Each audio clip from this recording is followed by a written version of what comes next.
Hey guys, just popping in this morning with a quick little reminder about all is well. I've had a lot of people recently asking me to say more about what do I mean when I say beyond the intellect or beyond the grasp of the conceptual mind. What is this all is well beyond the grasp of the intellectual mind that I always like to point people to? So I just wanted to say that this was such a huge part of my journey, part of my, if you will, waking up, part of my breaking that trance, that spell of being mesmerized by the thoughts in my head, by the voice in my head that posed as me for, 5 decades. That voice in my head that told me what was what and what things meant. Being open to seeing beyond the reach of my intellectual mind, beyond the grasp of my conceptual mind, was probably the single biggest opening to seeing the true nature of reality, to seeing reality beyond my conditioning, my programming, and that little voice in my head that loves to talk all day long and narrate everything. So what do I mean when I say all is well beyond the grasp or the reach of your intellectual interpretation? And what I mean is, this isn't something I can give you, but I can point you in this direction so that you can begin exploring this for yourself, not intellectually, because that's not going to do it. But you can explore with curiosity and openness and begin getting a sense of it in your body. Begin embodying whatever it is you explore that is true for you. So I like to just point to what I saw was true for me as I began exploring. And of course, mine came in the midst of depression and anxiety and chronic health symptoms and this massive search for the root cause of my health concerns. I got exhausted. I was worn out from searching.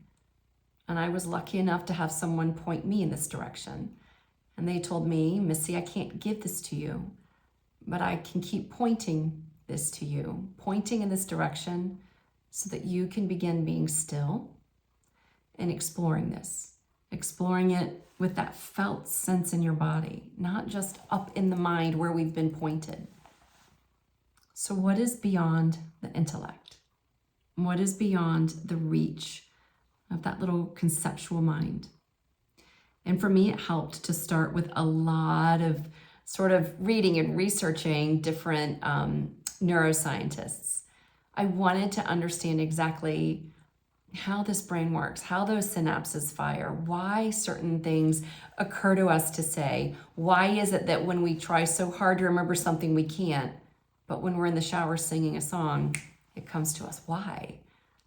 Why does all that happen? And I began reading books like Chris Neubauer's No Self, No Problem. I began reading things like Beyond the Illusion.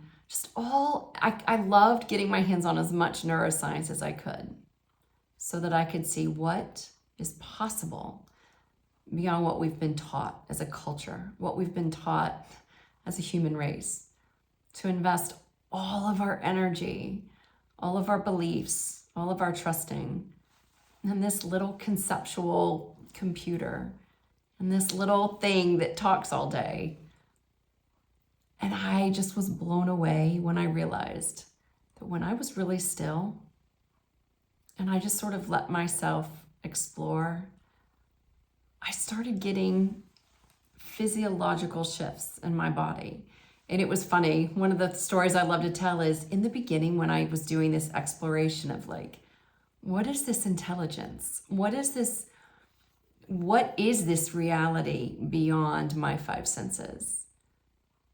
And I couldn't take anyone's word for it that it was peace and love and kindness and joy.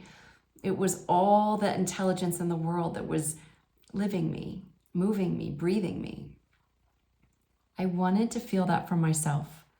I wanted to be open to exploring it for myself, and I did. And I remember one of the first little, hits I got, physiological, like, That's truth. Hits I got. It was when I was in the midst of this like ridiculous elimination diet. I was down to eating like 9 foods total. And chocolate was definitely a huge no-no, like no chocolate. And I was just sort of playing with in this like quiet mind space of what if beyond the reach, the grasp of my 5 senses and my little interpreter in my head, what if beyond that interpretation, beyond these perceptions, there is an intelligence, a love, an aliveness, an energy that is wise and kind and is living me? And what if that nature of reality is the stable, imperturbable nature of reality, not this little teeny tiny thread of human experience that we are mesmerized by, that we are hypnotized by, that we are like under this spell, that this is all there is. This is all there is. And when I began first playing with that in the midst of this elimination diet, I just had this download, this physiological shift in my body. And I'm putting words to it now, but there were no words. But the feeling was everything could just go away. The whole world could just poof. And I'd be fine. All would be well. And then that in time, I noticed when that came up, for whatever reason, I was inspired to like eat a piece of chocolate. It sounds crazy, but that was a really big deal because I didn't eat anything. And it was like this instinct to reward my system. I know it sounds crazy, to reward my system for dropping out of the intellect and into this space that I began identifying as all is well. No matter what, all is well. And I kept just playing with it. I kept exploring, not to try to recapture that feeling, because you can't capture it. It's not something you can catch and keep. It's just something you can be open to, like being open to a butterfly landing on your palm. And sometimes it does, and you're so grateful, and you remember that feeling. And so I kept playing with it from time to time, and I would have those physiological shifts, and I began to embody this sense of all is well. No matter what it looks like in this very thin thread, tiny thread of human experience, 5 senses, a mind's interpretation. Just beyond that, there is a sense of imperturbable safety that cannot be touched, a space of all is well that literally cannot be taken away no matter what the circumstances are. I love this exploration. I love that my obsession, which was perfect, my obsession with my health and root causes and all that, and none of that was wrong. It all had its perfect place. So if you're in the space right now of desperately searching for root causes, wonderful. Be in that space. Be in that space fully. And what if you could just be open to seeing that something wiser, kinder, something that is stable and timeless is here right now on a practical level. And that aliveness, and that life, that energy, that space of all is well, it's in service of you. It's intelligent and kind and loving.